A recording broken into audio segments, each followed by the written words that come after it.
My colleague made a false accusation against me and my company terminated me without an investigation, so I destroyed all their lives. I held a management position at a company. I asked a non-management employee of the opposite intimacy to step into another room to discuss her performance away from other employees. She was going through a divorce and had made a few mistakes, and while I didn't want to embarrass her, I did want to make sure the mistakes were addressed. She acknowledged it and thanked me. An hour later I was escorted from my office by security and was informed by my boss that an intimate harassment complaint had been made and proper protocol was to suspend me. I asked what it was and was told, "We need to investigate. I can't disclose that." He assured me that it shouldn't take long and if I wasn't guilty of anything, I'd be paid for the time out. I again asked what the accusation was and was told that as there was an ongoing investigation I was not permitted to know, but if they had questions, I would be contacted. I wasn't happy, but knowing that I didn't do anything wrong, I left the building. Later that night, I received a notification on my phone that my email password was incorrect. After 2 days, I called my boss asking for an update and was told he was not available but I would hear something soon. I began calling daily and received the same response. Finally, I received a letter in the mail informing me that I was terminated for exposing myself and requesting intimate favors from an employee. The employee listed was the young lady I had pulled into the side room. I immediately called up my boss and was told, he is unavailable, and said to say the matter is closed. My buddy, the IT guy, messaged me on Facebook asking what happened as he'd been told to deactivate my accounts. When I told him the whole story, he replied, "You took her into the X room. Dude,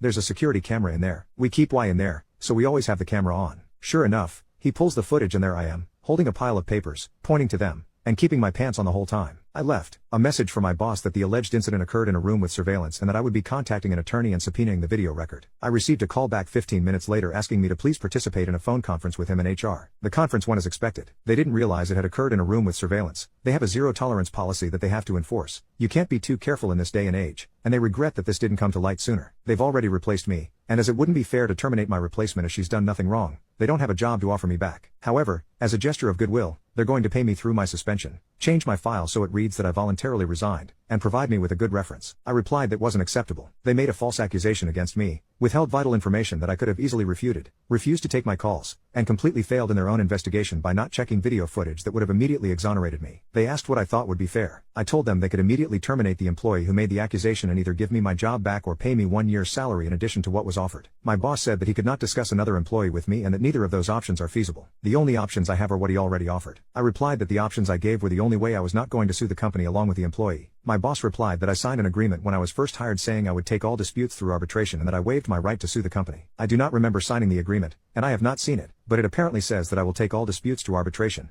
I will bear the costs of arbitration, and I will accept the decision in arbitration. He stated that I would not fare any better in arbitration than he's already offered and I'll be out the money to cover the arbitration. I feel like I'm being bullied here, and don't think he would have scheduled a phone conference with such immediacy if he didn't think the company was vulnerable to a lawsuit. I'm waiting on a callback from a few employment attorneys. Do I have a case? Am I wrong to feel that this is unacceptable? Update 1. Quite a bit has happened in the last few weeks. A friend of mine at another company, after hearing what happened, told me his company had an opening. I applied, interviewed, and at the end the manager asked me what I'd like to be called. 2 days later I got a call saying they'd gone with another candidate. My friend admitted to me that he'd gotten some flack for recommending me. Apparently, HR had worked with one of the employees at my former company and called the employee to ask what the deal was with me. To which the employee responded, he got fired for intimately assaulting a subordinate. I think he's actually being charged criminally. I'm literally crying as I type this. It's a nightmare that won't end. Long story short, I lost my poop and called up my old company. The boss wouldn't get on the phone with me, had an attorney draft a letter of demand and send it off, had another phone conference scheduled. They once again regret that an employee provided a reference outside of the prescribed channels. The employee was coached on the proper way to handle such requests. My attorney informed them that in addition to wrongful termination,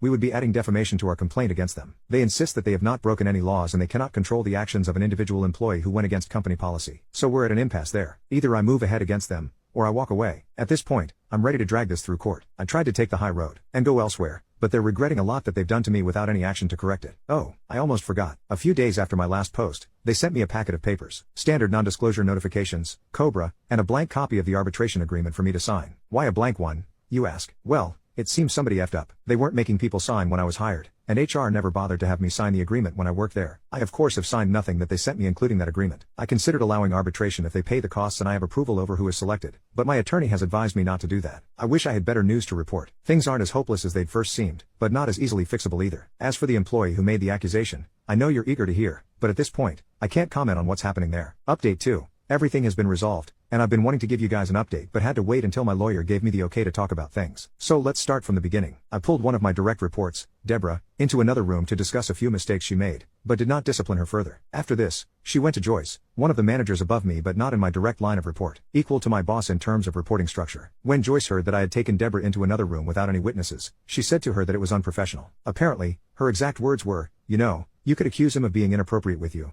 and and I would have no choice but to believe you. This was repeated several times, with a strong emphasis on no choice. Joyce then asked Deborah if I had been inappropriate with her, saying, "It will only happen again if you don't speak up now. If you do now, we can take action." Taking the not at all subtle hint from Joyce, Deborah accused me of exposing myself to her, and I was placed on leave pending an investigation. Joyce immediately sent out an email that nobody besides the secretary was to speak with me without an attorney present, and told the IT guy, Paul, to deactivate my access. James, my boss, had a resume from Terry, an employee in Joyce's department, applying for my job before the close of business that day, and she was hired. Paul and I talked, and he provided me with a video proving my innocence. The company continued to stonewall me and refused to talk to me. When they did, they attempted to push me into arbitration and to retroactively sign an arbitration agreement. I cut my losses, took another job, and was ready to move on. Sandy, an employee in Joyce's department, broke protocol, talked to HR at the new company, and told them I had intimately assaulted a subordinate, which cost me the job. So that brings us up to date. My attorney and I launched a civil suit against the company and Deborah. Bet you're wondering how I know the above. Well, good old Joyce said she'd protect Deborah if she came forward. Unfortunately, that only extended to her job. So when she was named individually in this suit, corporate told her they would not be providing her an attorney. After realizing that she'd be putting her house up for collateral, she was all too willing to throw Joyce under the bus. Joyce went to Paul, the IT guy, who was one of her reports, and gave him a list of footage to be procedurally wiped as part of an archive clearout. He pointed out that the incident with me was on that list and part of an ongoing investigation. Joyce told him that it was no longer needed and to go ahead and wipe it. He refused, citing the fact that it would still be requested in the event that the suit moved forward. She told him to pack his things as he was being terminated for insubordination. He called the company attorney and informed her what had happened. The aftermath: several things happened at once, so I'll try to keep them as chronological as I can. Deborah's attorney contacted mine stating that, conditional on me dropping the suit, she would admit that she lied and explain what went on behind the scenes. Dana, the company attorney, got the call from my attorney with the details from Deborah shortly after she finished talking with Paul about him being terminated for refusing to destroy evidence. Deborah and Joyce were terminated for cause that day. Paul was told that his job was safe. My attorney received a call, and it was made clear that the company didn't want this to go any further and wanted to talk settlement. I won't go into all of the details, but what I can say is I was offered my job back with a very fair increase. I received back pay from the date of suspension, and a public apology was offered from the very top. Terry is now working in Joyce's old position. She's incredibly cool about things and felt horrified when she found out what happened. James and I are good now, and he has personally apologized for not sticking up for me.